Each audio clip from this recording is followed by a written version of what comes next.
ইনস্টাগ্রামে এই রেসিপিটা খুব ভাইরাল হয়েছিল, তাই আজকে বিকেলের টিফিনে বানিয়ে ফেললাম।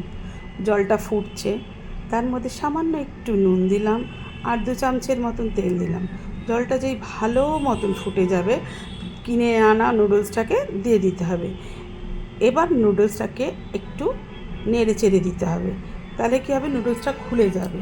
খুলে যাওয়ার ফলে ভালো করে যখন সেদ্ধ হয়ে যাবে নুডলসটা, দেখবে খুব ভালো করে নুডলসটা হয়ে গেছে, মানে একদম গলবে না, কিন্তু এগুলো একটু স্টিকি হলে ভালো হয়। তারপরে ঠান্ডা জলে এটাকে ঢেলে নিলাম। ঢেলে নিলে কী হবে, নুডলসটা ঝরঝরেও থাকবে। এবারে নুডলসটাকে ঠান্ডা করতে দিলাম, একদম ভালো করে জল ঝরিয়ে রেখে দেবো। এবার একটা কড়া বসাবো। কড়ায় সামান্য একটু তেল দিলাম, দিয়ে তেলটাকে গরম হলে তার মধ্যে দেবো সামান্য একটু জিরে, বাদাম আর গোটা কয়েক রসুন কোয়া দিয়ে একটু নেড়ে চেড়ে নিতে হবে। ভালো করে নেড়ে চেড়ে নিতে হবে। দেখো বন্ধুরা, একটু হালকা হালকা ভাজা ভাজা হয়ে গেলেও তার মধ্যে খানিকটা কাঁচা লঙ্কা আর একটু ধনেপাতা দিয়ে আবার একটু নেড়ে নিলাম। নেড়ে নেওয়ার পর এবার গ্যাসের ফ্লেমটা বন্ধ করে ওইটাকে মিক্সি জারেতে ঢেলে নিলাম।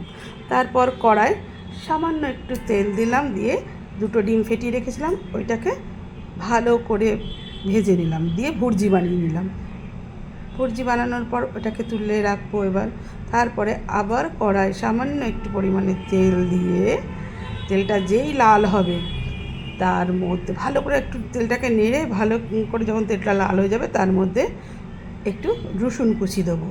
রসুন কুচিটা হালকা ভাজা ভাজা হলে, মানে রসুনের একটা গন্ধ বেরোবে যখন, তখন তার মধ্যে দেখো রসুনটা যেই একটু ভাজা ভাজা হয়েছে, তার মধ্যে একটু পেঁয়াজ কুচিয়ে রেখেছিলাম লম্বা লম্বা করে, ওইটাকে একটু নেড়ে নিলাম। পেঁয়াজটা যে একটু হালকা নরম হয়ে যাবে,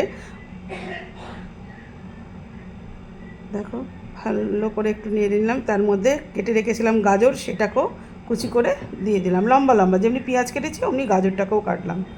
এবার একটু নেড়ে চেড়ে নিতে হবে, আর নুনটা বুঝে দিতে হবে, কেন কি সেদ্ধ করেছিলাম যখন তখনও নুন দিয়েছিলাম, আর এখন একটু অল্প করে নুন দিলাম।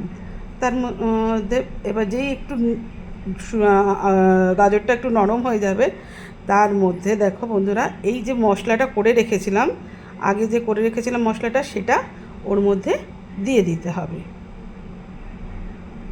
দেখো ওটাকে দিয়ে একটু ভালো করে ওটাকে যা আছে সবটা দিয়ে দেবে, কেন কি বাদাম আছে, অনেক মশলা আছে, তো ভালো করে ঝেড়ে ওটাতে দিয়ে দিলাম।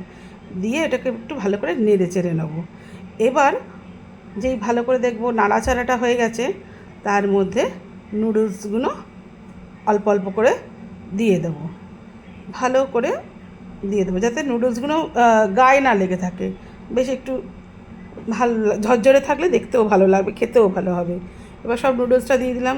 নুডলসটা দেওয়ার পর এবার নেড়ে নেবো, আঁচটা জোর দিয়ে নুডলসটা একটু ভাজা ভাজার মতন করবো। দেখো উল্টে পাল্টে নেবো, যাতে সেই মশলাটা আর সবজিগুলো সবেতে মিশে যায়। দেখো ভালো করে একটু নেড়ে নিতে হবে। এবার ওর মধ্যে গোলমরিচ গুঁড়ো স্বাদ মতো দেবো, কেন কি লঙ্কা দিয়েছি আগে, ওই জন্য যে যতটা ঝাল খেতে পারবে সেই রকমই দেবে। আর ওর মধ্যে 2 চামচ সয়া সস, আর 2 চামচ সয়া সসের পর 2 চামচ ভিনিগার দিলাম, দিয়ে ভালো করে জিনিসটাকে ভেজে নিতে হবে। দেখো বন্ধুরা, এবার ডিমটা যেই কুচিয়ে ভেজে রেখেছিলাম সেটাও লাস্টে ওপর থেকে ছড়িয়ে দেবো। ডিমটা আমি আমার স্বাদের মতন করেছি, এটা অ্যাকচুয়ালি সবাই ডিম ছাড়াই করেছে, ডিমটা আমি নিজের মতন করে দিয়েছি, নইলে আমার বাচ্চা খাবে না, ওই জন্য ভালো করে। শুনছো, এটা খেয়ে দেখো তো একবার। এটা কি, এটা খেয়ে দেখো না। এই রেসিপিটা খুব মাস্টার শেফে ভাইরাল হয়েছে, তো আমি একটু নিজের মতন আরও কিছু দিয়ে করেছি, কেমন খেতে লাগে। সবই নকল করলে হবে? একটু অন্যরকম, একটু ধনে পাতার স্বাদ পাচ্ছে, একটু বাদাম দিয়েছো নাকি? চিনে বাদাম একটু ভেজে, এটা এক ধরনের চাটনি করে ওর মধ্যে মিশিয়েছি। খুব সুন্দর খেতে হয়েছে তো।